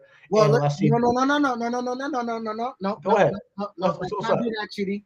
If you're gonna say we're nuanced, this is Marvel versus Capcom. This is DC versus Marvel. You know, this isn't DC versus Marvel. This is. You said it yourself. At least 40% of that AEW roster has worked for New Japan. So it's not a foreign relationship. They're not foreign to each other. It's not necessarily out the realm for them to create something that is more than just, hey, show up, attack me, match, right? Or, hey, call out somebody, match. Hangman, Okada. But they're doing that with Jay White and Hangman. He's talking about, hey, listen, you're 2-0 against me.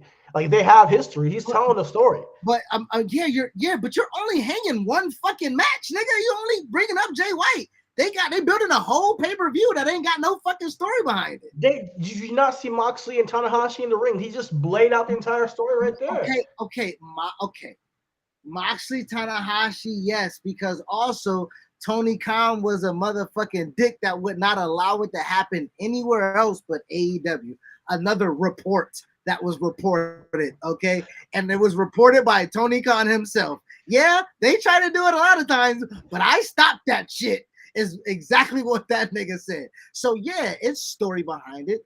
This match has been eluding us. Moxley, Tanahashi, right? Jay White is trying to tell a story to get his interest because that's not who the fuck Adam Page wanted. So now, of course, they got to make a story out of it, nigga. That ain't what I motherfucking wanted. That ain't what we asked for. That ain't what was that. Nigga, Adam Page said, "Hey, can I get Okada?" And Jay White was like, and I'm like, God damn, nigga. Like, don't dismiss the story just because, of course, no, I'm not dismissing the story. Adam Page said he wanted to fuck this bitch, and another bitch was like, no, I'm available. That's what happened.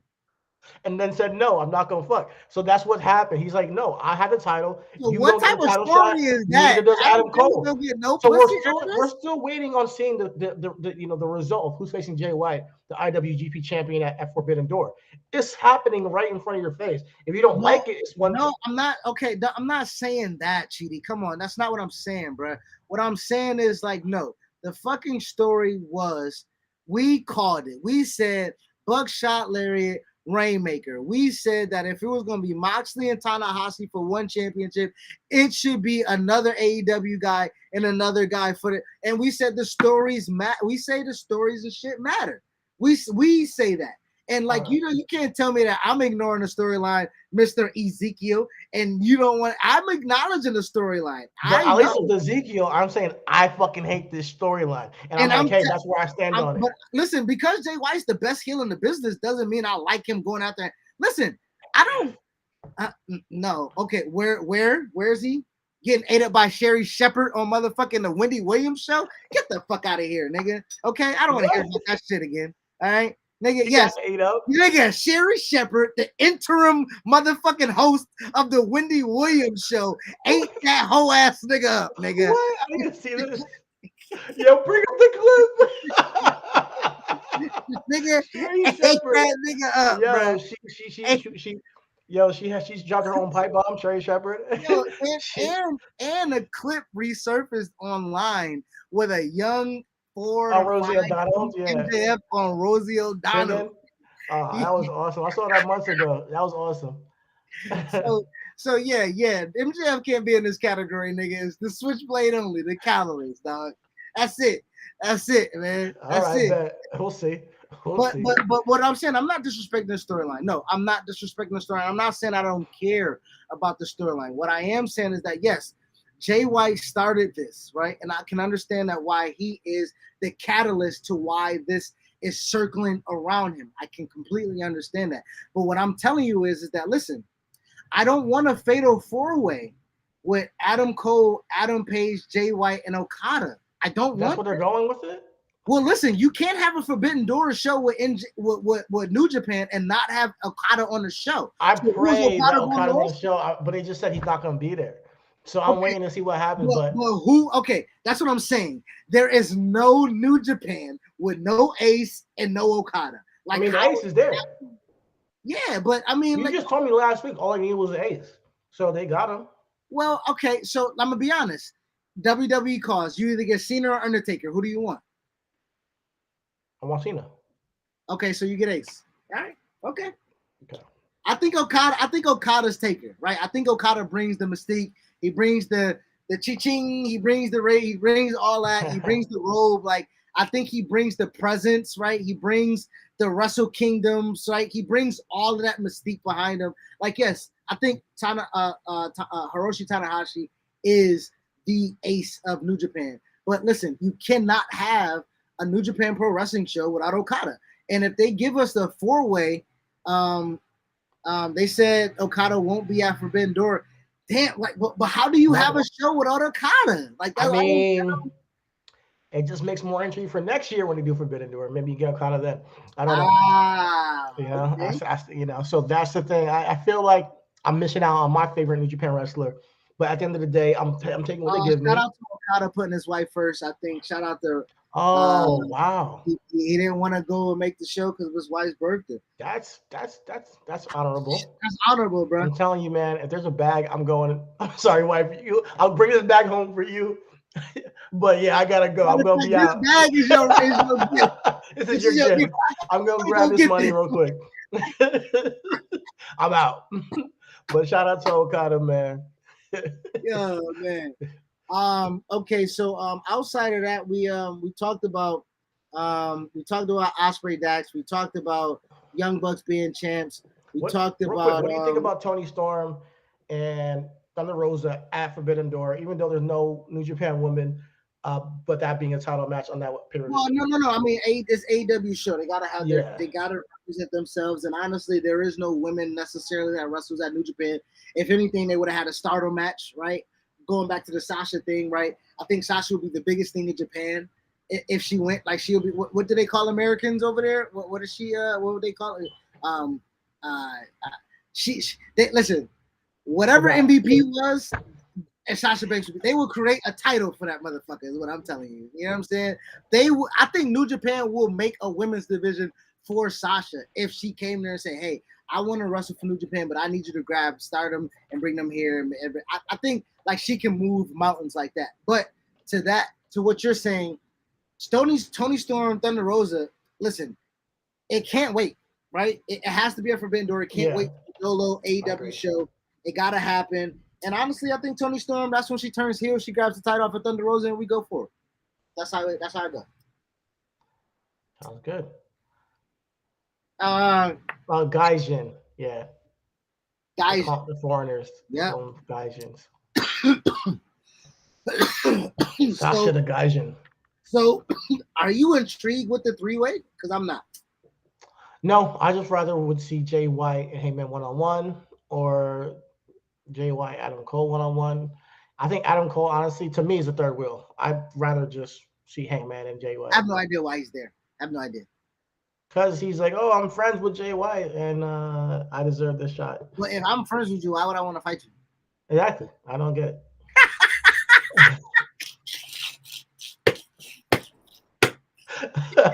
No, I just did. I don't get it. Oh thank man, you, Crayon, dude. Yo, shout out to you. Man. So we are great hosts, man. That's the first fucking time we got that compliment. Thank you, appreciate you. I might frame that bitch. That should be the thumbnail. Hell yeah, man. Fuck yeah. I'm about to screenshot that shit right now. Nigga, you think I'm joking? Nigga, you two are great hosts. Appreciate it. Man. Okay. No, man. We did Business Logic. We did Booking Black. Shit, we did a Booking Bro. We talked Raw Talk. We did Smack Talk. We just didn't talk NXT, I think. No, we did not talk NXT. And is it worth it? Okay, I heard what I was saying. Okay. Cameron Grimes had a great promo on NXT. Cameron Grimes, I think that was probably his best promo that I've seen him cut since the Middle and Dino Man Ted DiBiase run. He had a good promo on NXT. He had a good promo, and he's going to be going up next against Braun Breaker and getting live by Braun Breaker. The end. And then Apollo's beating up, random dudes in the diner. So I hope they just treat Apollo Crews with the right respect, because that vignette did not do nothing for me. He's not. What is it? Denzel was the what was that movie? With the Equalizer? The Equalizer, yeah. That's what they pretty much are doing with Apollo. And he is, there's a guy who was a rude to a waitress, and he went over there and beat him up. And then it was all in his mind. It didn't happen. And then he walked over to the guy, and then he really beat him up. So, I don't know what the fucking vignette was about. So you can go back and check it out. I just treat my boy Apollo with respect. Thank you for treating Wesley with respect. He's next up for North American Championship. Fuck Tony D'Angelo. Not really feeling that gimmick. Let's move on. Yeah. I want to say another thing, just to kind of clean up everything. Cameron Grimes. Why would anybody care about your dad? No disrespect. I don't know. If there's some real daddy issues that might be going on that I don't. It's not so bad. No. Oh shit. That is. I'm sorry. I take that back. I do remember. No. Why you ain't correct me, dog? Why you ain't? Nah. I mean, the pre-show and you let me go and you didn't remind me that my nigga dad passed away. He said he's looking down. Yeah, but I mean, who the fuck? But no, because reason why I'm not correcting, because you have a point. No one knows his dad. Nobody knows. But I think that was the whole point of the promo, was that hey, listen, you had a daddy in the industry. You're giving handle this opportunity. You've had title matches before I had a title match for NXT Championship because of your last name. My daddy's not gonna watch me win the championship, but my daddy will be looking down when I kick your ass and win the NXT Championship. So that's what I got from it.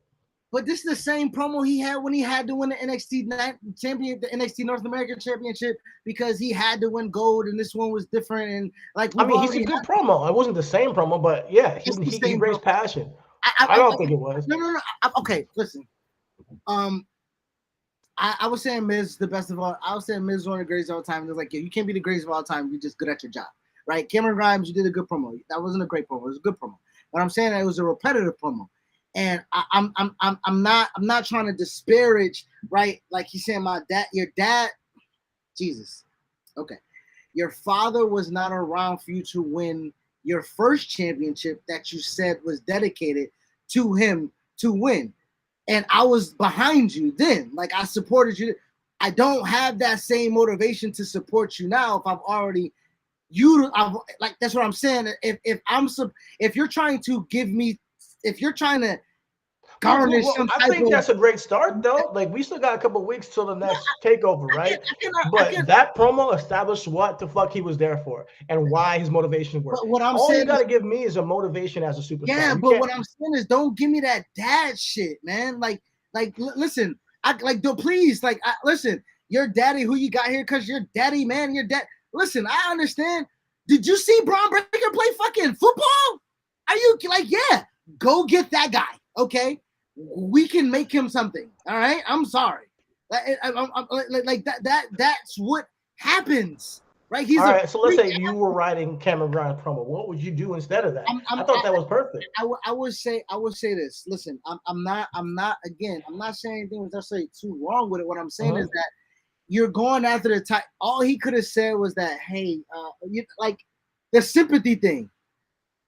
He could have just went off and was like, hey, I didn't need no sympathy, but the match you gave Duke, I feel like I deserved it. Right? It could be something else that just gives the same type of energy, same type of I want what you got type of thing, but like not after like you got these opportunities because of my dad. Because listen, I've been here a good little minute. Like, you ain't said shit. If I was Braun, right? Like, you ain't say nothing to me when we training, we in the weight room, we in the locker room. Like, hey, I've been here goddamn a good long time, brother. He was basically with the North American Championship at the time. Bro, and that's what I'm saying. You was cool. You was content. So don't use my daddy because you got daddy issues. All right? Like, I hope he says that to him. I would have rolled. Yeah. I would have wrote. That's what listen, hold on. Listen, AEW told Chris Statlander to tell somebody that's the reason you got put up for adoption. I think we're like past the realm of like what's, Who said that? Chris Statler said that to Mini Shayna Baszler. Oh. That's fucking cold, man. That's awesome, though. But it's memorable, is what I'm telling you. Is what I'm saying. Like, if Braun, if Cameron Grimes were like, you got these opportunities, because I would have been like, man, listen, bro. Like, I've been here this whole time. You could have said that shit. If you want this title, you can have this title. Don't bring my daddy in this. Because you don't want me to bring yours up in here, do you? You know what I'm saying? I think that's the easy pull right now for Braun, is to bring his dad into it, But you can't do the same thing for Cameron Grimes because his daddy did. No, I'm not saying like bring him. I think that. I know, but what I'm saying, you can't, don't, listen, that's what I'm saying. Okay, you're not on Twitter. Okay, so you ain't see this. I'm sorry for laughing. You ain't see this viral video of this teacher. I don't know how he became a teacher, but this teacher arguing with the student in the lunchroom. And they arguing, you know how we get, because when we get there, and he was like, tell your daddy to come up here and talk to me because I don't talk to no kids. Tell your daddy come talk to me. And she was like, my daddy dead. And that nigga said, well, bury that. He said,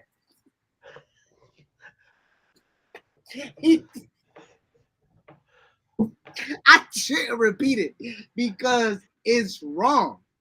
And I got tears in my eyes because it's is wrong. I don't think I'm supposed to be saying it. He told that little girl to dig her daddy up, brother, and bring him to talk to him. And I'm like, why would you say that? Why would you? Oh my God, yo. Cameron Grimes, stop bringing daddies into this, okay? Because if somebody tell you to dig your daddy up, you're not gonna like it, okay? You're not gonna like it.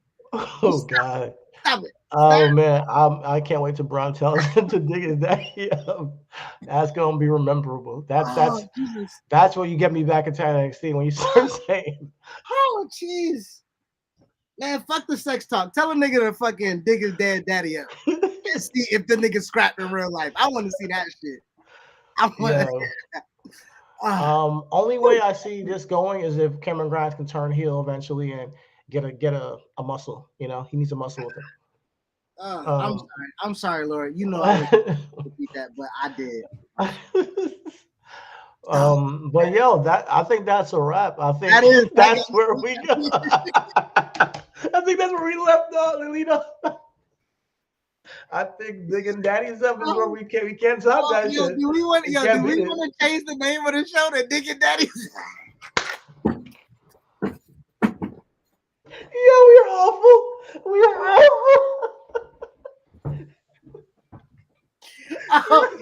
awful. Yeah, that's the name. That's the name. That's the name of the pod, dog. Oh my God. Unfortunately. Oh my God. Okay. All right. Thank you guys for tuning in. This is always love. Everything is wrestling. Oh God. Find us on RW Podcast 1 on Twitter. Unsubscribe if you've been here the whole time. You probably laugh too. Laugh and subscribe so we can get these subscribers up and make some money with this shit. Diggin Daddies Up. What the fuck is wrong with us? Oh, good God. You're in tears. Whew. Okay. All right, man. Let me get the fuck up out of here because I'll say some fucked up shit today. All right, man. Thank you guys for tuning in. Discretion's advice. Yo, super. Yeah, we gotta add that. That's absolutely necessary. All right, peace out, niggas. Peace.